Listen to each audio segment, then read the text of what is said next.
સમાચારોમાં આગળ વાત કરીએ કે ગાંધીનગરના વિધાનસભાની અંદર જે સત્રની શરૂઆત થવાની હતી, સત્રના પહેલા દિવસે કોંગ્રેસની જન આક્રોશ યાત્રા, કોંગ્રેસના પ્રદેશના તમામ મોટા નેતાઓ રહ્યા કોંગ્રેસની જન આક્રોશ સભાની અંદર હાજર। અમિત ચાવડાએ મંચ પરથી ભાજપ સામે કર્યા આકરા પ્રહાર। ગુજરાત કોંગ્રેસનું નેતૃત્વ જનતાની સાથે છે, આવી વાત રાહુલ ગાંધીના મિશન ગુજરાતને લઈ અમિત ચાવડાએ કરી। સાથે જ લાકડી કે ગોળી ખાવાની હશે તો પણ પેલા કોંગ્રેસનો કાર્યકર્તા હશે, આવી વાત અમિત ચાવડાએ કરી।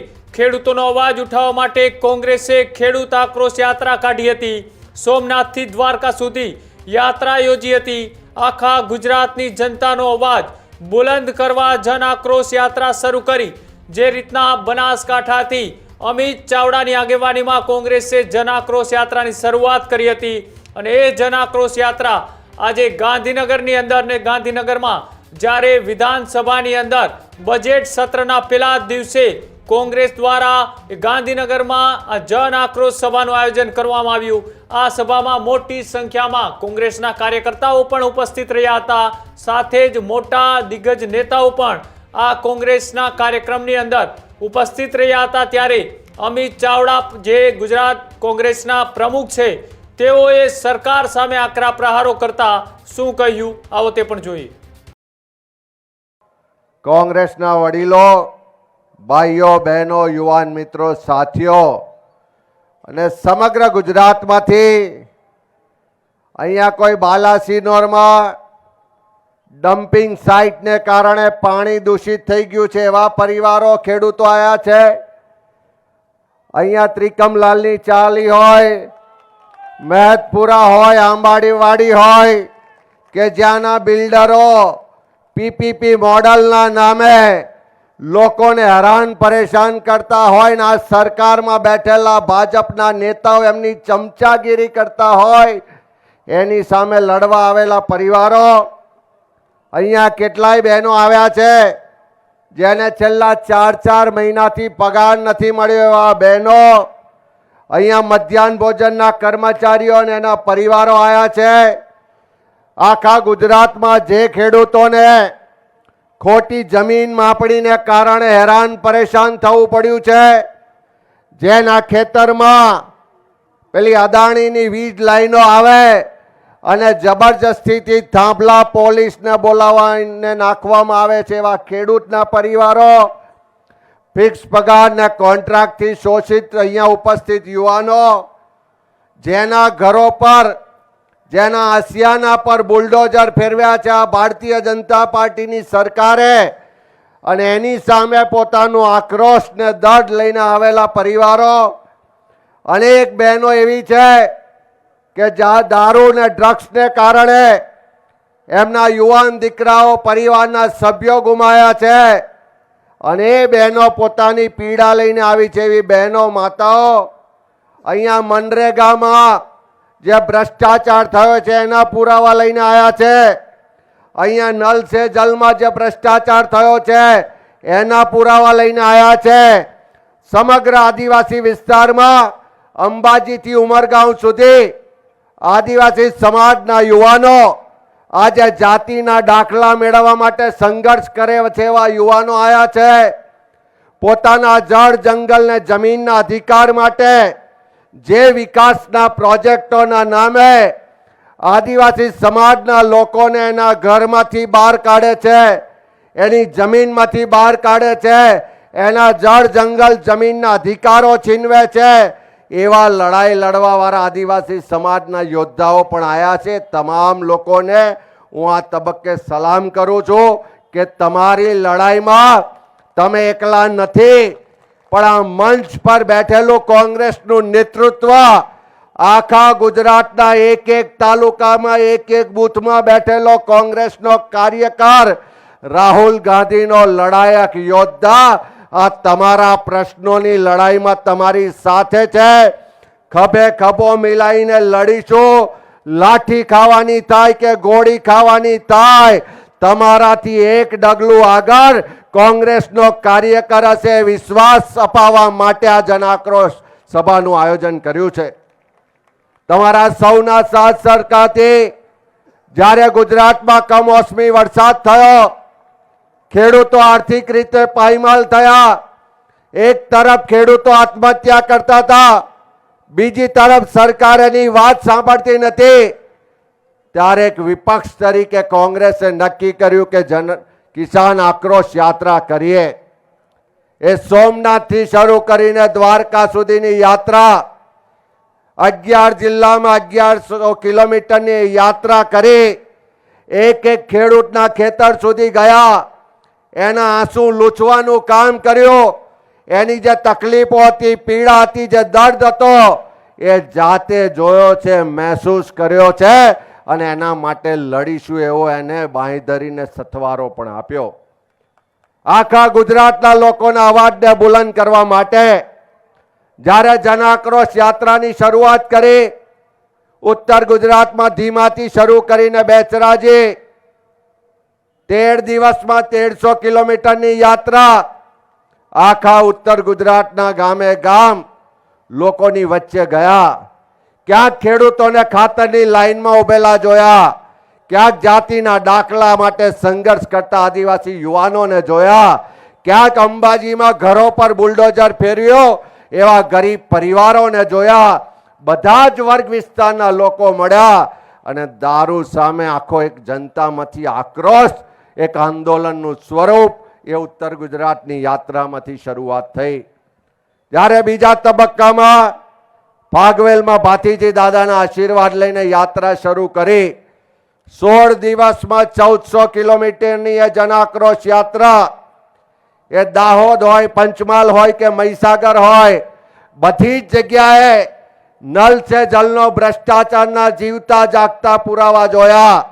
મનરેગામાં જે આ સરકારના મંત્રીઓ અને ભાજપના નેતાઓએ જે ઉગાડી લૂંટ ચલાવી એના જીવતા જાગતા પુરાવા જોયા.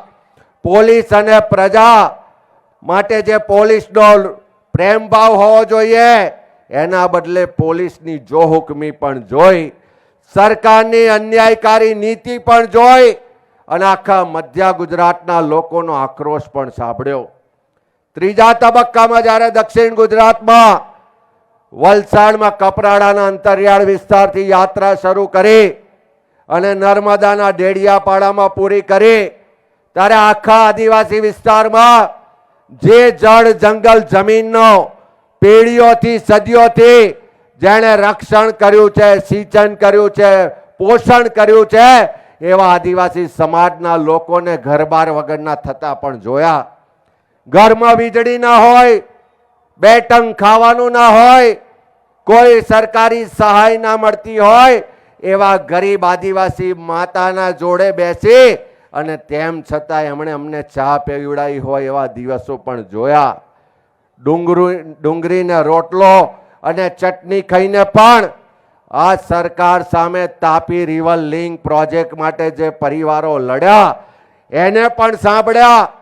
જે નર્મદા ડેમ, સરદાર સરોવરમાંથી આખા ગુજરાતના ખૂણે ખૂણે પાણી પહોંચે, તમારું સિંચાઈનું પાણી, તમારું પીવાનું પાણી આપે, જેણે જમીનો આપી છે, જેના જમીનો ડૂબમાં ગઈ છે, એ આદિવાસી પરિવારોને એના ખેતરો પણ જોયા કે જેની જમીનો પર ડેમ બન્યા, જે લોકોના ઘરો ડૂબમાં જાય છે, આજે વિસ્તારને પીવાનું પાણી પણ નથી, એના ખેતર સુધી સિંચાઈનું પાણી પણ પહોંચતું નથી.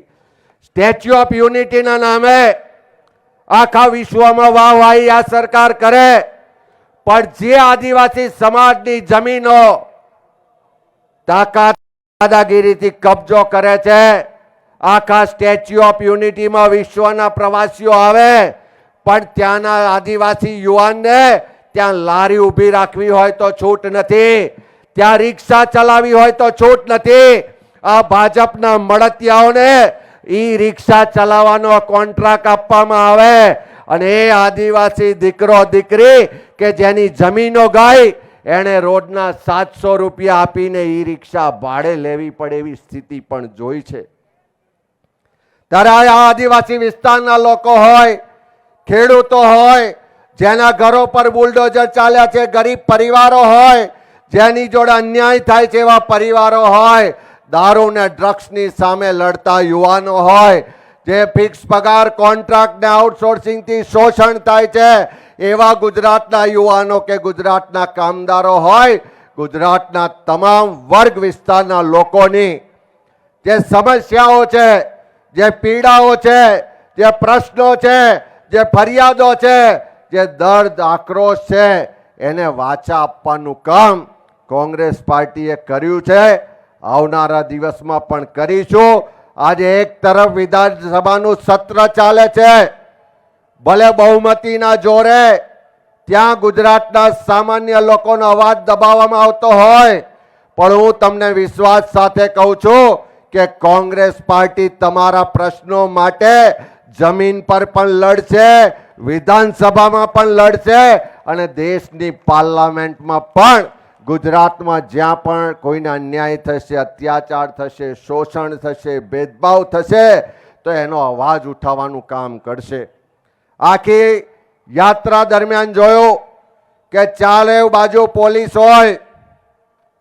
જ્યારે ઉત્તર ગુજરાતથી યાત્રા શરૂ થઈ અને દારૂ ને ડ્રગ્સ સામે લડાઈનો અવાજ ઉઠ્યો, મારે કહેવું પડે કે યાત્રા જે જિલ્લામાં ગઈ 3 દિવસ પહેલા દારૂ બંધ થઈ જાય અને યાત્રા ગયા પછી પણ 3 દિવસ દારૂ બંધ થઈ જાય.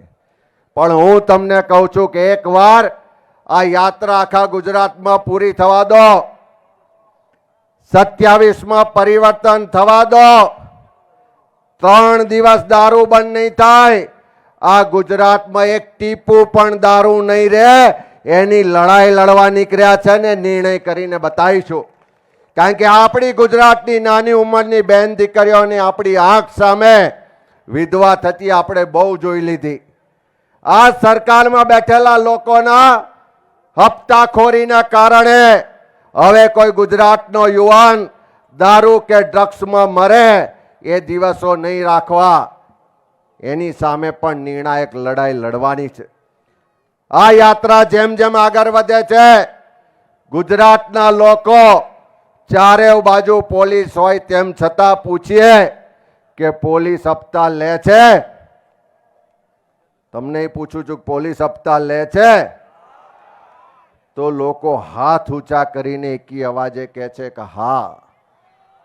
ગુજરાતમાં મોંઘવારી વધી છે, ગુજરાતમાં ભ્રષ્ટાચાર વધ્યો છે, ગુજરાતમાં શિક્ષણ મોંઘું થયું છે, ગુજરાતમાં દવાખાના મોંઘા થયા છે. આ ગાંધીનગરમાં બેઠેલી સરકારને ઘર ભેગી કરવી છે? હા, એ ખાલી ગાંધીનગરમાં બેઠેલા સત્યાગ્રહ છાવણીના લોકોનો હા નથી. આખી જનાક્રોશ યાત્રામાં ગુજરાતના ચારે ખૂણામાં બધા જ વર્ગના, બધા જ વિસ્તારના લોકો આ પ્રશ્નોનો જવાબ બુલંદીથી હામાં આપે છે. એનો સ્પષ્ટ મતલબ છે કે આ જનાક્રોશ યાત્રાના માધ્યમથી પરિવર્તનનો શંખનાદ થઈ ચૂક્યો છે.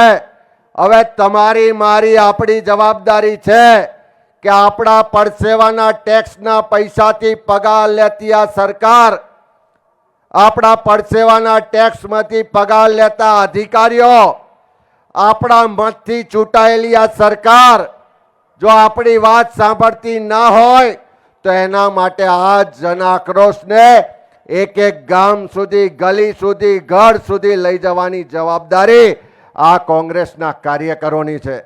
ત્યારે આવો આપણે સૌ સાથે મળી આવનારા દિવસમાં એક એક ગુજરાતીનો અવાજ બનીએ, એક એક ગુજરાતીના પ્રશ્નો માટે, એની તકલીફો, પીડા અને દર્દ માટે જમીન પર ઉતરીને લડાઈ લડીએ. અને જે રીતે દેશમાં આપણા નેતા રાહુલ ગાંધીજી બંધારણ બચાવવાની લડાઈ લડે છે, જે રીતે આપણા નેતા દેશમાં લોકશાહી બચાવવાની લડાઈ લડે છે, જે રીતે કોંગ્રેસ પાર્ટી આ દેશના લોકો માટે લડાઈ લડે છે, એ જ લડાઈને આવનારા દિવસોમાં એક એક ગામ, ગલી સુધી લઈ જાય અને ગુજરાતના લોકોનો વિજય થાય, ગુજરાતના લોકોના પ્રશ્નોનું સમાધાન થાય, ગુજરાતના લોકો માટે આ ગાંધીનગર સચિવાલયના દરવાજા ખુલે અને ગાંધીનગર સચિવાલયમાં સામાન્ય લોકોની ચિંતા કરવાવાળી સરકાર બને. એના માટે સાથે મળીને સંઘર્ષ કરીએ. એ વાત સાથે બધાનો ખૂબ ખૂબ આભાર માનું છું કે આખા ગુજરાતમાંથી લોકોના અવાજને બુલંદ કરવા માટે કોંગ્રેસનું નેતૃત્વ પણ અહીંયા હાજર છે. કોંગ્રેસના આન બાન ને શાન એવા લડાયક યોદ્ધાઓ પણ હાજર છે, પીડિત પરિવારો પણ હાજર છે. ત્યારે બધા જ સાથે મળીને લડીશું અને આવનારા સમયમાં જીતીશું એ વિશ્વાસ સાથે બધાનો ખૂબ ખૂબ આભાર. છેલ્લે એકવાર નારો બોલાવજો, લડેંગે લડેંગે લડેંગે. સૌનો ખૂબ ખૂબ આભાર. જય ભારત.